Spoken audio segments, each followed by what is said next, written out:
वो अंपायर की कुर्सी के पास खड़ी कुछ बुदबुदा रही थी। आंखें भी शायद बंद हो रही थी और दिल से कुछ दोहरा रही थी। ये 9वीं बार थी जब मार्टिना नवरातिलोवा ने विंबलडन टूर्नामेंट के फाइनल में जगह बनाई थी। विंबलडन के पिछले 48 मुकाबलों में उन्हें कोई नहीं हरा पाया था। वो अजय चल रही थी, लेकिन पिछले 6 सालों में यह पहली बार मौका था जब वो बिना खिताब जीते वापस लौटी।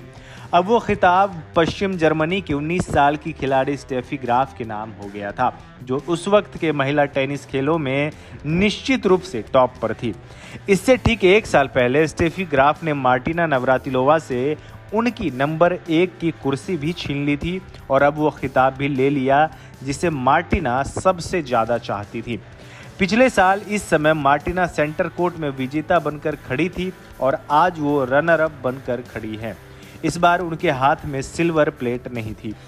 आपको बता दें, फाइनल मुकाबले में स्टेफी ग्राफ को पहले सेट में काफ़ी ज़्यादा संघर्ष करना पड़ा और पहला सेट 5-7 के अंतर से हार गई।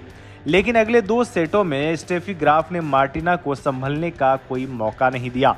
6-2 और 6-1 के आसान सेटों में उन्होंने मार्टिना नवरातिलोवा को हरा दिया। साल 1988 में स्टेफी ने सबको हराया और साल के समय तक के 3 ग्रैंड स्लैम वो जीत चुकी थी।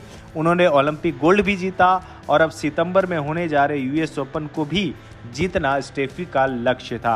हालांकि इतिहास ये कहता है कि स्टेफी ग्राफ ने उस साल सभी ग्रैंड स्लैम और ओलंपिक मेडल अपने नाम किया था।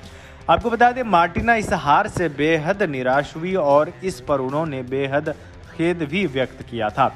उनके फैंस तो इस कदर हैरान थे कि वो सोचने लगे कहीं मार्टिना नवरातिलोवा अब संन्यास तो नहीं ले लेंगी, पर मार्टिना इस हार को भुलाकर आगे खेलती रही। हालांकि 2 साल बाद यानी 1990 में मार्टिना नवरातिलोवा ने 9वां और आखिरी बार विंबलडन का खिताब अपने नाम किया।